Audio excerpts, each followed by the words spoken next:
Merci beaucoup Charlotte. Bienvenue à tout le monde dans ces e-portes ouvertes et plus particulièrement donc sur le métier de conseiller pas conseiller en commerce, en agent commercial. Je m'appelle Frédéric Gromez, donc je suis formateur à l'EFP. Je suis agent commercial depuis bientôt plus de 20 ans, fondateur de ma propre société FSB Service. On est spécialement actif dans le secteur de l'optique, plus particulièrement en B2B, donc business to business, de professionnel à professionnel. Je ne m'occupe pas des consommateurs. Je donne donc les cours d'agents commerciaux, tant aussi bien pour tout ce qui pourrait avoir attrait au métier de vendeur dans un magasin, aussi bien qu'un agent commercial qui serait sur la route pour aller visiter ses clients pour une compagnie. C'est une formation qui se passe sur 2 ans. Alors, nous, on aborde pas mal de sujets différents pendant cette formation. Déjà, on commence par la présentation, savoir se présenter soi-même.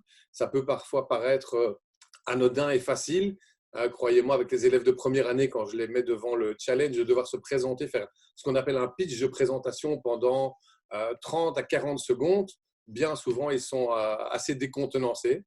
Ça va aussi passer par la présentation de la société, passer par la présentation de votre produit. On abordera également les techniques de prospection, comment aborder si on vous donne un produit à vendre, comment allez-vous le vendre, quelle clientèle allez-vous aller visiter, comment allez-vous aborder cette clientèle, la contacter.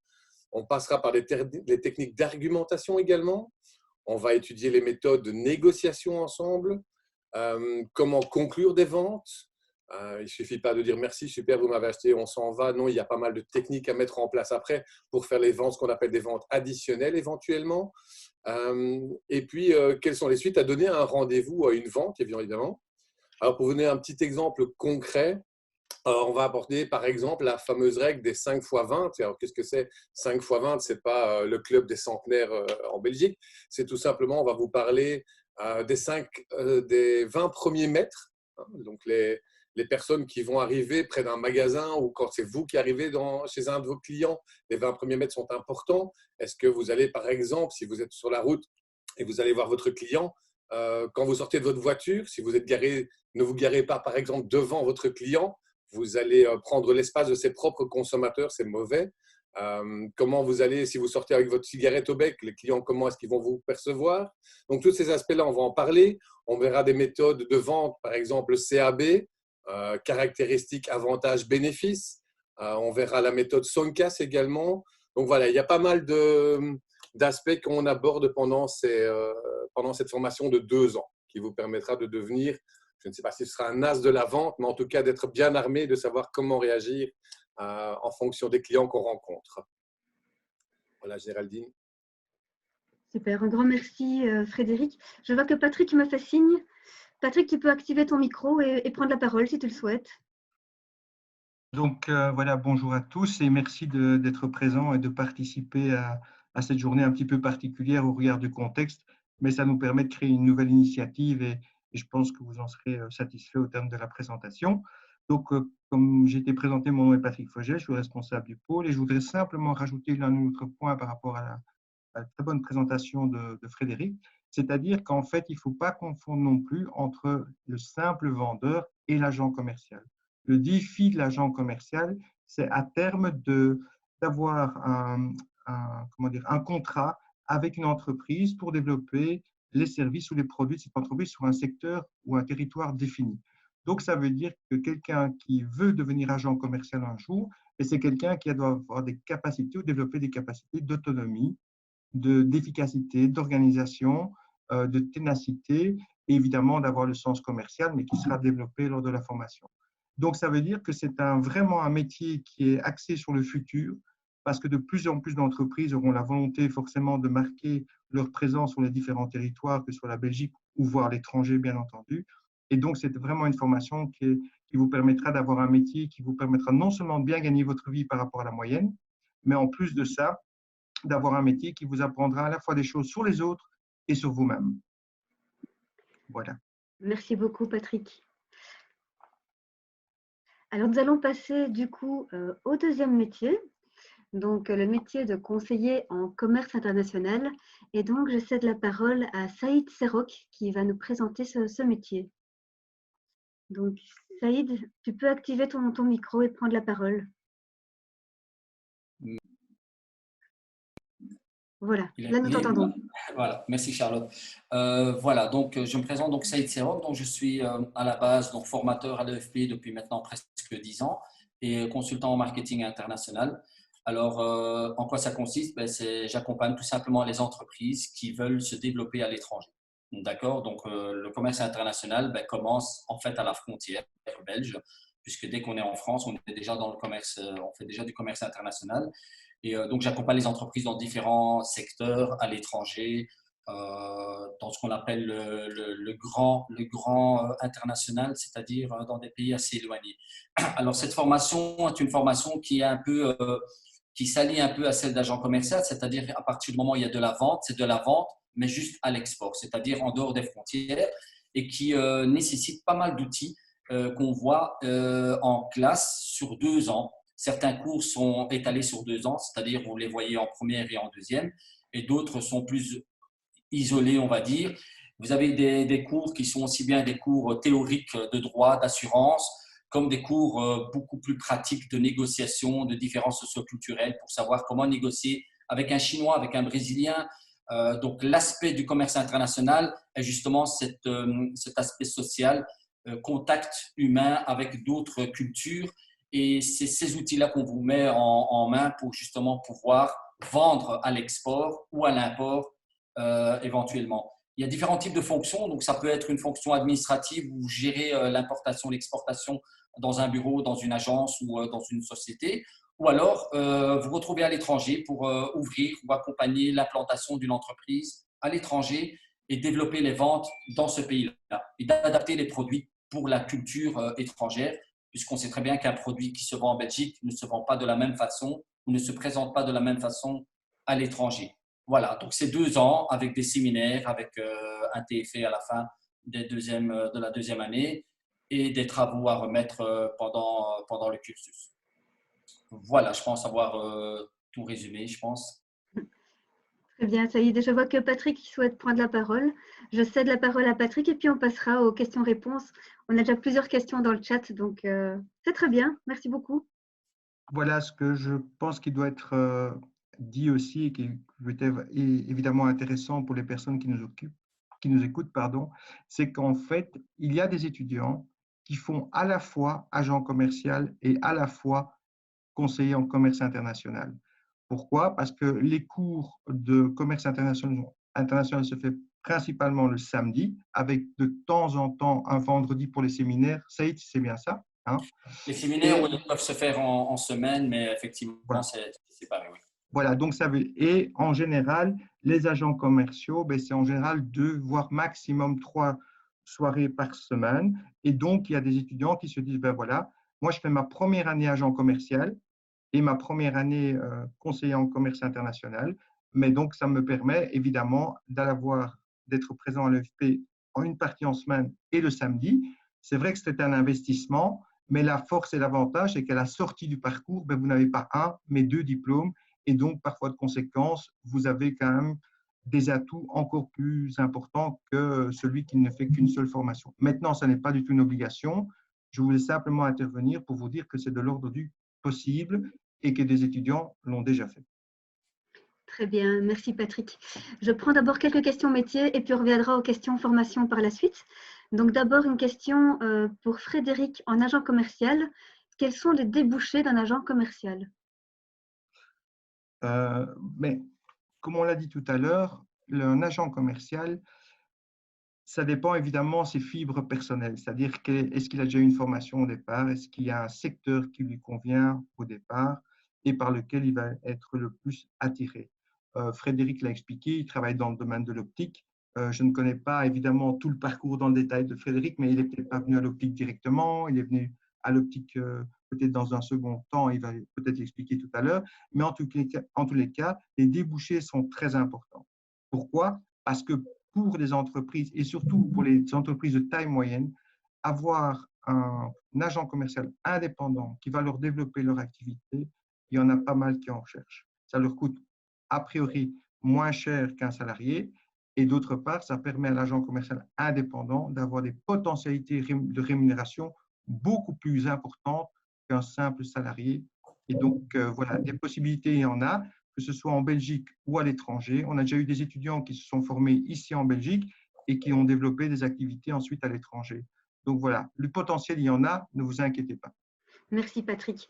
Deux questions pour Saïd. La première, j'essaie de la retrouver, excusez-moi. La formation de conseiller en commerce international est-elle reconnue à l'étranger? Et la deuxième, par rapport à…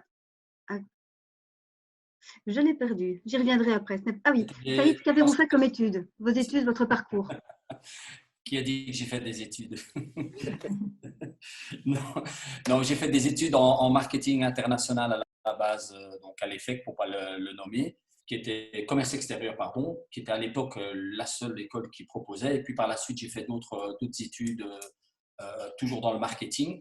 Mais en termes de débouchés, il y en a. Et je vais vous dire honnêtement, avec cette crise du coronavirus, les opportunités sont beaucoup plus importantes puisque les entreprises maintenant veulent vendre encore plus à l'étranger et donc elles attendent que le moment propice pour pouvoir vendre. Donc, je pense qu'il y a des opportunités. Je vous donne juste une anecdote où j'avais rencontré une entreprise qui était spécialisée dans les fruits secs et qui, quand je discutais avec lui, je lui demande pourquoi il ne l'exporte pas. Il dit, écoutez, nous on exporte juste quand les gens nous demandent. Donc ils ont des clients de France ou d'Espagne qui leur demandent le produit, ils l'exportent. Et je dis, pourquoi vous n'exportez pas alors? Et il me dit, parce qu'on n'a pas les personnes adéquates et on n'a pas le temps. On gère déjà notre marché local. Donc, ça veut dire tout simplement que si vous vous présentez à cette société, vous leur dites, voilà, moi, j'aimerais bien justement gérer votre marché international, mais voilà une opportunité qui est là. La personne est demandeuse, mais n'a pas les moyens ou le temps de le développer. Et donc, les opportunités, elles sont énormes. À partir du moment où vous vendez à l'étranger, vous pouvez travailler dans tous les secteurs et sous toutes les formes. Ça peut être un agent en commerce international, indépendant, ou alors un employé où on va vous dépêcher justement à l'étranger pour représenter la société. Donc des débouchés, il y en a, c'est très large. Le commerce international est très, très, très large. On parle de produits, mais aussi de services. Donc c'est ça qu'il faut retenir. Et l'autre question qui était la première, c'était… Est-ce que est-elle reconnue à l'étranger? Oui. Oui, mais ça, c'est le problème de toutes les formations. À partir du moment où vous sortez d'un territoire, les formations ne sont pas forcément reconnues. Maintenant, il est clair que c'est des formations qui sont prises en compte à partir du moment où vous avez une formation orientée vers le commerce international. Je veux dire, vous n'allez pas avoir nécessairement énormément de concurrence sur le marché. On ne va pas préférer un diplôme français ou belge ou américain. Je pense que tout est dans la façon dont vous allez vous présenter et le marché que vous allez prendre en compte. Donc, la différence entre des grandes écoles de commerce et l'EFP, c'est qu'ici, on va vous donner des cours qui sont très utiles, enfin, très utiles, les autres aussi, mais des cours qui vont vous être utiles directement, en fait. On ne commence pas à vous donner des cours de langue, différents cours de langue. Donc, c'est vraiment un métier très pratique que vous allez utiliser directement sur le terrain. Et c'est ça que les employeurs recherchent. Okay. Patrick, tu peux prendre la parole et après, je passerai la parole à Géraldine pour les stages. Et Frédéric aussi qui a demandé mais après Géraldine. Donc voilà, moi je voulais vous dire ceci, et c'est très important dans la manière dont vous voulez aborder les choses. Comme l'a dit Saïd, c'est vrai, il y a des très grandes écoles de commerce qui demandent un certain parcours, etc., etc. Mais ces gens-là, ces profils-là sont aussi destinés à certains types de fonctions bien définies dans les grandes entreprises, etc., etc. L'EFP forme des gens qui vont principalement s'adresser à des TPE et à des PME, principalement. Et dans ce cadre-là, il demande des gens qui soient le plus rapidement opérationnels.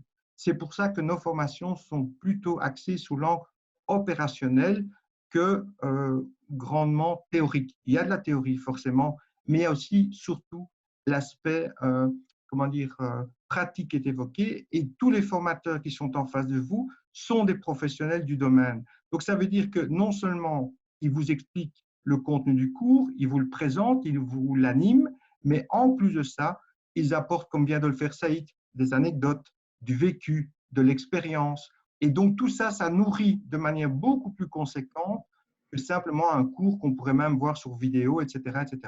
Et en plus, vous allez pouvoir échanger avec les apprenants qui eux-mêmes ont peut-être déjà des premières petites expériences.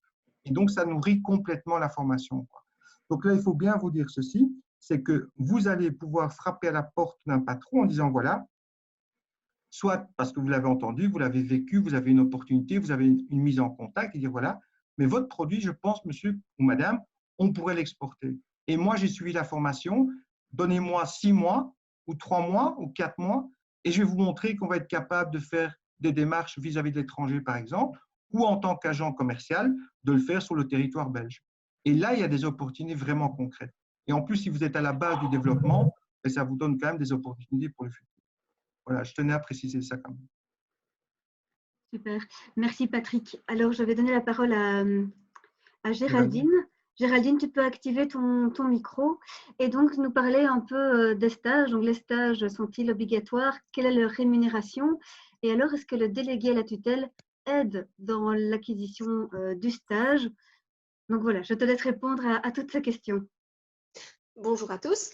Le stage n'est pas obligatoire, donc que ce soit en agent commercial ou en conseiller en commerce international, le stage n'est pas obligatoire, donc c'est vraiment vous qui prenez la décision de le faire ou pas. Au niveau de la rémunération, en première année, pour le moment, la rémunération est de 460 € par mois. Et en deuxième année, 778 très exactement. Donc, ce sont des montants qui sont indexés chaque année au 1er janvier. Donc, voilà, vous avez un ordre d'idée. Ce montant est pour un temps plein. Donc, vous aurez, admettons, vous avez 2 jours semaine à l'EFP. Ça veut dire que vous seriez 3 jours semaine en entreprise. Et la convention de stage dure toute la durée de la formation. Donc, si vous commencez, admettons, au 1er novembre, votre stage, peut-être pas au 1er novembre étant donné que c'est un férié, la convention se terminera le 30 septembre, 2 ans après finalement. Donc, c'est vraiment toute la durée de la formation. On ne peut pas faire, le stage de base ne va pas durer par exemple 3 mois ou quelque chose comme ça. C'est vraiment pour la durée complète de la formation. Évidemment, après, il y a toujours moyen de l'interrompre, mais ça, c'est un peu… Je ne vais pas rentrer dans les détails aujourd'hui. Très bien. Merci Géraldine.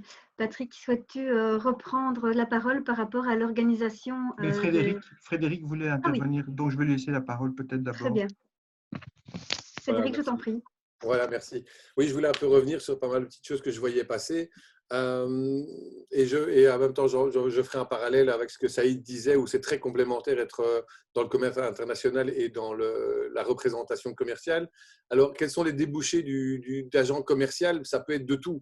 Ça peut être de travailler pour des sociétés qui vont vous permettre de vendre des bijoux, des chaussures, des vêtements, des lunettes, par exemple. Il n'y a pas de limite en soi. Et tout ce qui est bien de consommation est vendu à un moment donné. Et on a toujours besoin d'un commercial. Ça peut être vous qui avez trouvé un nouveau produit à vendre. Mais voilà, vous ne savez pas comment vous y prendre. Vous avez la bonne idée. Vous pouvez très bien devenir agent commercial indépendant, en complémentaire, vendre votre produit, travailler sur le côté. Il n'y a pas de limite en soi. Je voyais passer la question, quels étaient les horaires d'un agent commercial? J'ai envie de dire, les horaires, on les fixe soi-même quelque part. C'est clair que si on se lève et qu'on est déjà sur la route à 7 h du matin et qu'on s'arrête à 19 h le soir, on a une journée bien remplie, on a travaillé. En théorie, on aura fait plus de ventes. L'agent commercial qui croit que parce qu'il est joli, il est allé se poser chez 2 clients et en fait, à 10 h, il est resté déjà en terrasse à boire son apéro et à 14 h, il s'est dit « bon, je vais recommencer à travailler ».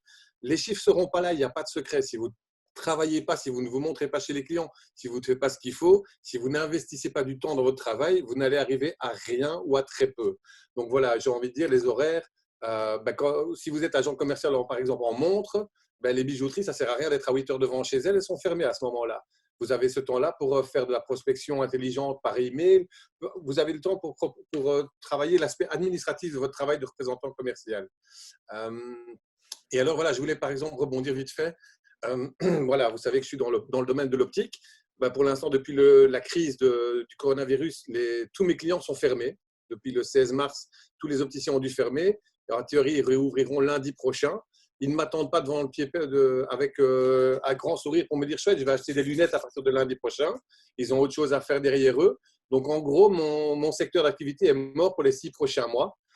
J'ai dû me réinventer et je suis reparti à la base de ce qu'est le métier de commerciaux, c'est-à-dire identifier les besoins d'un client et venir lui apporter des solutions. Aujourd'hui, qu'est-ce que mes clients avaient besoin? C'est d'avoir de la sécurité pour pouvoir accueillir leurs clients à nouveau dans les magasins. Je me suis en 2 semaines de temps réinventé à vendre des produits spécifiques adaptés pour lutter contre le Covid. Et aujourd'hui, depuis 2 semaines, je croule sous les demandes et sous les commandes, littéralement. Là, j'ai pris une demi-heure pour être avec vous aujourd'hui, mais le travail m'attend parce que je me suis levé un matin, j'ai dit, allez, on arrête de se lamenter. OK, on reprend la base. Qu'est-ce que mon client a besoin? Et aujourd'hui, je leur apporte des solutions et je suis de nouveau là à travailler comme un fou furieux. Voilà. Et du coup, je rebondis sur Saïd. En vendant maintenant sur mes secteurs belges, j'ai développé une vente parallèle sur la France où les commandes, je suis débordé de commandes sur la France également. Super, un grand merci Frédéric pour ce partage, pour ton témoignage. Patrick, je te repose deux petites questions liées aux formations. Oui. La première, c'est une personne a déjà un diplôme de gestion. Est-ce que ça lui permettrait d'être dispensé de certains cours des 2 formations présentées? Ça, il faudrait voir avec Géraldine. Ok, Dans ça la va. mesure où justement, non, mais c'est par ce biais-là que l'accord est octroyé ou non, quoi. Très bien. J'ai quand même une autre question pour toi. Comment? J'ai quand même une autre question pour toi. Quand Oui, ça débutent va. les formations et est-ce qu'il y a une limite d'âge pour accéder à la formation? Alors, limite d'âge, réponse, a priori, non. Il n'y a pas de limite d'âge. Voilà, oui. Comment dire, peut-être au niveau de, peut-être, allez, faut voir aussi dans quel contexte les personnes, mais disons sur le principe, non, il n'y a pas de limite d'âge, les gens peuvent s'inscrire. Maintenant, au-delà de ça, je pense que ce qu'on constate, c'est vrai qu'au fil des années, il y a une tendance où à la fois on a des jeunes qui veulent avoir un métier d'avenir et on a une tendance, on constate qu'à l'EFP, il y a aussi des gens qui viennent en réorientation. Et donc, ça veut dire qu'on a des groupes où il y a des gens qui ont une vingtaine d'années et alors ponctuellement des gens qui en ont peut-être 30, 35, 40, etc. Mais donc, justement, c'est aussi un plus parce qu'au final, ces gens-là qui ont déjà un vécu, déjà une expérience, ils peuvent le partager aux gens qui sont peut-être un peu plus jeunes. Merci Patrick. Et donc, tu confirmes bien que les cours commencent en septembre? Et alors, les cours commencent en septembre, on va dire par précaution parce que les horaires doivent encore être définis au regard du contexte. Mais en général, voilà, l'année passée, les premières ont commencé le 25 septembre. Voilà. Donc, c'est en général au plus tôt la 3e semaine de septembre et ça se termine en général, on va dire, allez, le 15-20 juin au plus tard. Pour Très donner bien. un espace-temps et c'est en général 2 à 3 soirées éventuellement, 2 principalement et de temps en temps 3 soirées par semaine. Merci beaucoup Patrick. Alors on arrive déjà au bout de notre workshop, il est 14h30. Donc je passe rapidement la parole à Géraldine par rapport au stage. Et donc nous avons une question, c'est est-il possible de travailler en contrat de travail et pas sous convention de stage? Bien sûr. Donc, la convention de stage, en fait, c'est pour aider les personnes à commencer dans le secteur, aussi pour se faire engager plus facilement parce qu'un commercial qui coûte 460 €, forcément, s'il se vend bien à l'entretien, il y a pas de raison que ça ne passe pas. Mais si vous avez la possibilité de travailler sous contrat salarié, évidemment, bien sûr, financièrement, c'est beaucoup plus avantageux financièrement pour la personne de travailler de cette manière-là. La convention de stage, c'est une aide et j'ai oublié de répondre à la question précédente tout à l'heure. Évidemment, j'ai des listes, on va appeler ça comme ça, de patrons qui sont susceptibles d'engager des stagiaires. Maintenant, c'est aux stagiaires de se vendre avant tout. Ok, donc tu confirmes qu'il n'y a pas de placement. J'ai pas entendu. Donc tu confirmes qu'il n'y a pas de placement en entreprise. C'est aux personnes à faire les démarches. Oui, bien sûr, bien sûr. Moi, j'ai des listes pour les aider, mais c'est pas moi qui vais dire, voilà, telle personne va à tel endroit. Non, non, c'est vraiment, les personnes vont postuler. Il y aura peut-être 5 personnes de la classe qui vont postuler dans la même entreprise. Et c'est l'entreprise qui choisira, in fine, quel candidat elle souhaitera prendre ou peut-être aucun si les candidats ne lui conviennent pas. Très bien. J'ai encore une question pour toi, Géraldine. Excuse-moi. Est-ce qu'on peut commencer un stage uniquement en 2e année de la formation? Bien sûr, vu que le stage n'est pas obligatoire, vous le commencez quand vous voulez. Par contre, il y a juste une petite chose à laquelle il faut penser, c'est le principe de l'EFP et des formations en alternance, c'est vraiment d'alterner la formation pratique et la formation théorique et pratique à l'EFP et la formation pratique sur le terrain. Donc, si pour des raisons personnelles, vous voulez commencer courant de la 2e année, pourquoi pas? Maintenant, c'est dans l'intérêt aussi de la personne, surtout dans les métiers commerciaux où c'est vraiment dans ce type de métier où on demande plus de l'expérience qu'un diplôme. Donc, si la personne souhaite faire un stage, le mieux est qu'elle commence le plus tôt possible.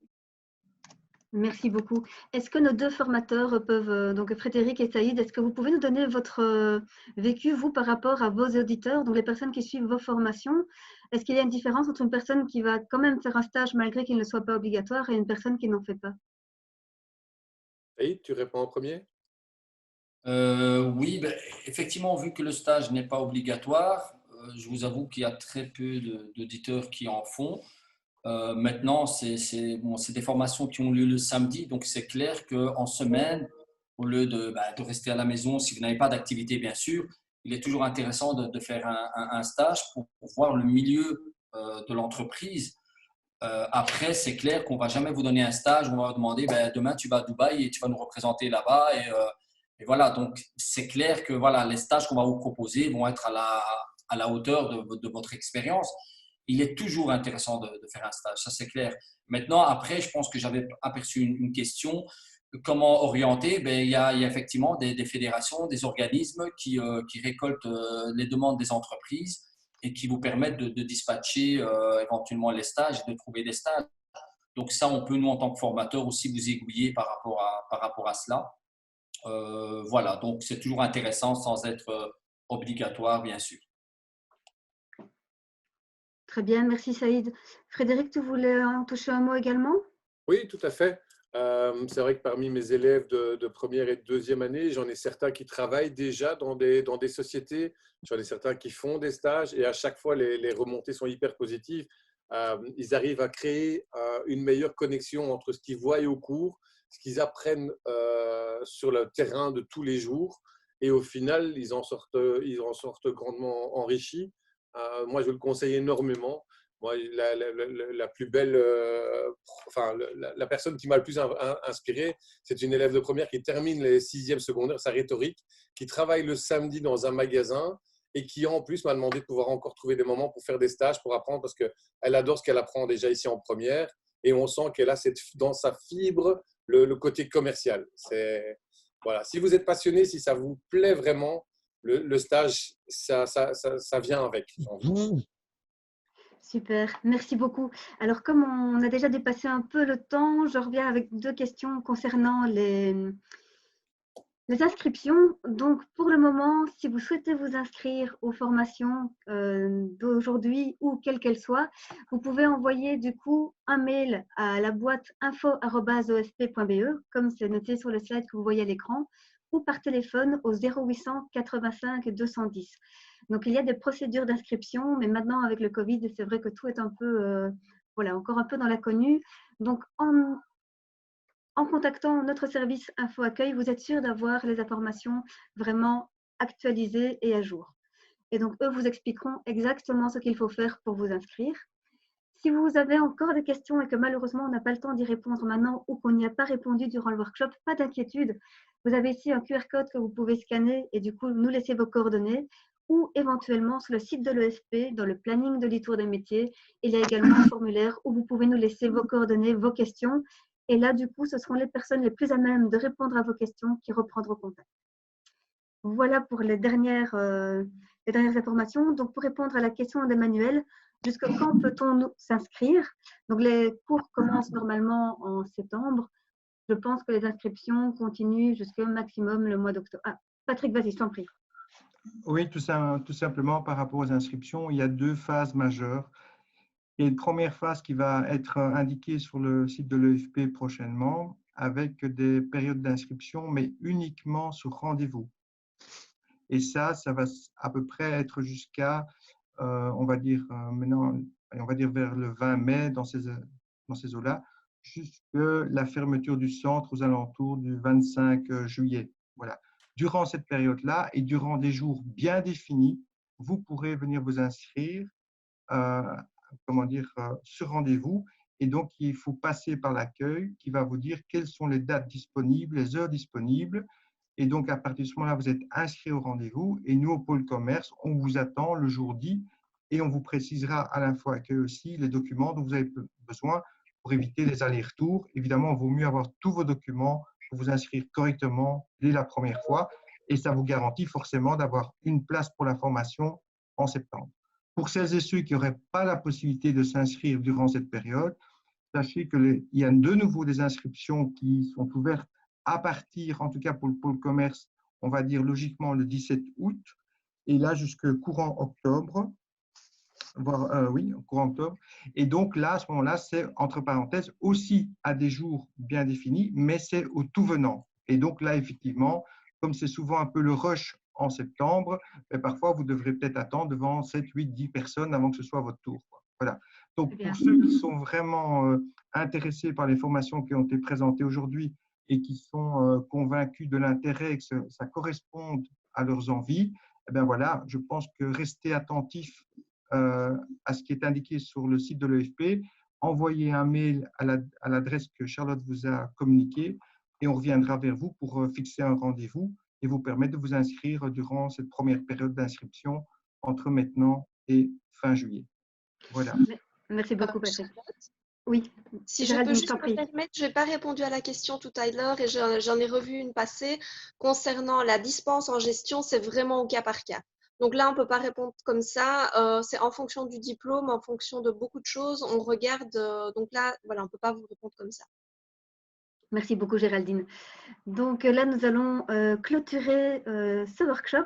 Je vous propose un petit sondage juste pour avoir votre avis par rapport à l'organisation du workshop et voir comment on peut améliorer pour la suite. Donc, je vous lance le sondage et puis ce sera le moment de se quitter.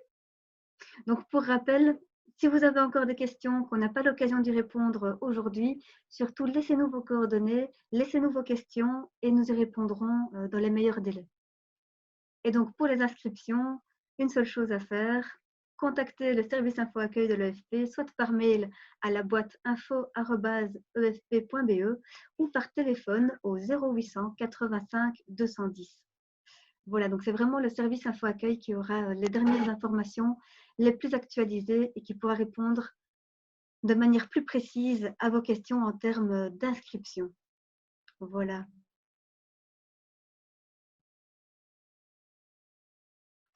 Et alors, pour les personnes qui ont des questions sur les cours de gestion, nous avons un workshop totalement dédié à la gestion, donc qui se déroulera jeudi à 13 h de mémoire. N'hésitez pas à aller voir le planning pour vous assurer de l'heure, mais je pense que c'est jeudi à 13 h.